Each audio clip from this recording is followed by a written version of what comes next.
man right here got a pig transplant surgery. The first person to receive a pig kidney transplant has died just 2 months after undergoing the groundbreaking procedure.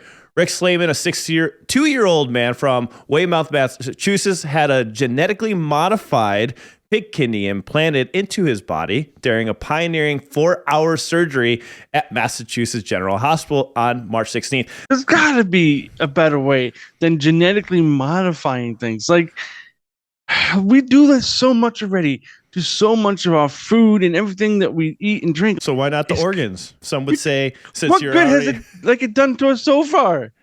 Look at us. Modifying shit has not been proven to be good for any of us. It has very short-term, like, good effects. Yeah, great. We can make more of this. We can do this and that. But in the end, it has not benefited us at all. Our health has decreased so fucking fast. And something that all of it has to do with being modified. But why are we living longer than before? Because of modern medicine. We are living because of modern medicine. It has nothing to do with all the fucking shit we've been eating. Maybe it has to do with genetically modified. You think about it, we're living a lot longer than the past. We're doing something right. Yes. Something I'm not saying that it hasn't helped. I'm saying that it has definitely cost us. So this article gets a little bit freakier as we keep going through this. Fried pig is not freaky enough. Nah.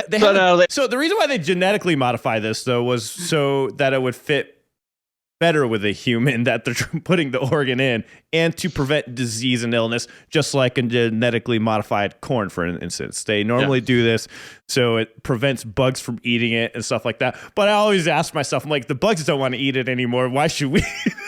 Yeah, there's a reason. I'm like, no, I don't know. And we're just like, yeah, let's eat it.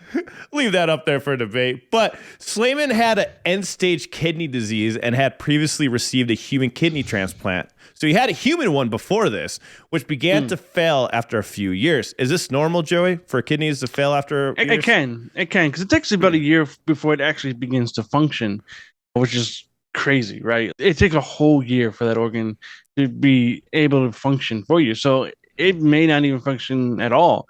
But the success rate for that is like 95%. It has good numbers for them being successful, but to fail, it can happen. We hope that we're doing this when they're much older. Okay, it's going to give you a few years, and you're already 85. You had mentioned before we started this podcast about the valves, and Teresa mentioned it too. They've been using pig heart valves for years on transplants, but it's not a full-on organ.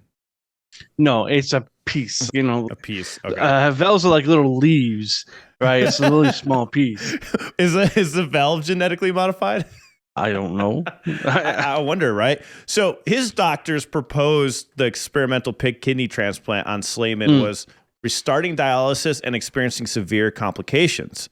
His doctors had proposed this experiment since his human one was failing, unfortunately. So the doctors hoped that the pig kidney could last for years, CNN reported. But since such a transplant had never been done before, there was uncertainty about its success. Slayman died just weeks after his surgery, but his medical team states that there's no evidence the transplant was related to his death.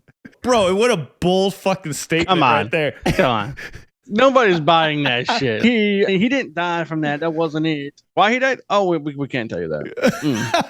We can't tell you why, but it wasn't that. My question is, I couldn't find what the actual cause of death was. I was like, so what do they report it as? They don't have to tell you. They don't have to tell you. While I was looking up how they were able to pull this off, because a lot of times you have to go through the FDA and get this approved for like experimental surgeries like this to make sure that you can run these procedures. They have to go through a lot of experiments and stuff like that before this happens, right? There's a whole process when it comes to medication and any of the surgeries that you do. There's a lot of testing and stuff before this happens. But they have a loophole. The FDA has a loophole. Of course they do. Of course there's a nice loophole for us to ignore the best practices and procedures we have in place. There's a thing called... a lot of those. There's this thing called expanded access. So this is what the FDA calls this, for them to be able to even do this procedure in the first place. So it's used when there isn't a comparable or satisfactory alternative and a clinical trial isn't available. So they have this thing called a compassionate use protocol. is what it's called. So if there's no chance, this is their loophole around using procedures or medication that hasn't been approved yet. I don't know about medication, but for the surgery, for sure, is what I looked up. So the pig kidney provided by biotech company. Oh, great. So founded by the HMS scientists was genetically edited to make it more compatible with humans and reduce chance of infection. Longer-term results of the first of its kind transplant conducted underneath the FDA compassionate use protocol are not yet clear. So it's not even for sure this was fully allowed to do the procedure, which is interesting that I read this in the article, but there hasn't been any follow-up on this whatsoever, which is wild. Yes, Goat was asking, was this done in the U.S.? I just assume that he traveled to China to do this. Dude, bro, we were talking about this. We're like... I was telling Joey, I'm like, wow, we're doing this in the U.S. I guess it's not so far from China doing it. Oh, my God. It really is. China's been experimenting with this stuff for a while. There's this whole new thing called the CRISPR or whatnot, where they will genetically modify you at even birth, like as an infant or born, or they can actually alter the DNA and genes. It's not proven, but highly reported on kind of thing that's happening over in China about them testing it out. But which, that's fucked up. But the U.S. is doing the same shit. The U.S. is doing the same stuff. U.S. just hides it better. Teresa says, I get it. My mom was on the transplant list, and if someone came up to her and offered that, she probably would have tried it too. Absolutely. Yeah. I would have tried it too. Nothing against him for trying it or anything. It was just... God, no. It's just wild how... they come up with all these things like, oh, yeah, we could try this experimental thing on you if you would like. I think that it's moments when, like, you're going to die. It's as simple as that. You're going to die, and very soon. Here's this option. It may not work, and you're going to die anyways. Or it might work, and you might actually get to live longer. So why not? If I'm going to die, I'm going to do it. It's like Teresa saying in chat. Somebody came up to me and said, hey, you have no chance. This is your only shot. Okay, let's fucking do it. And do it. Absolutely. And I totally get that 100%. I would do the same. I would do the same. Is it considered a success that it lasted for 2 weeks afterwards? No, that is not a success. For one, not a success because, like I said earlier, it takes almost up to a year before the organ even begins to function properly in the body. So it didn't even have that option. That wasn't even a chance. Right? So it didn't even get a chance to even function. So no, it was not a success. But also... yeah, keep in mind, any organ, any artificial or anything that doesn't belong in your body and you put it in there, there's always a chance that your body is going to reject it, right? There's always that chance. And so then that could simply what could have happened here. We don't know because they won't fucking tell us.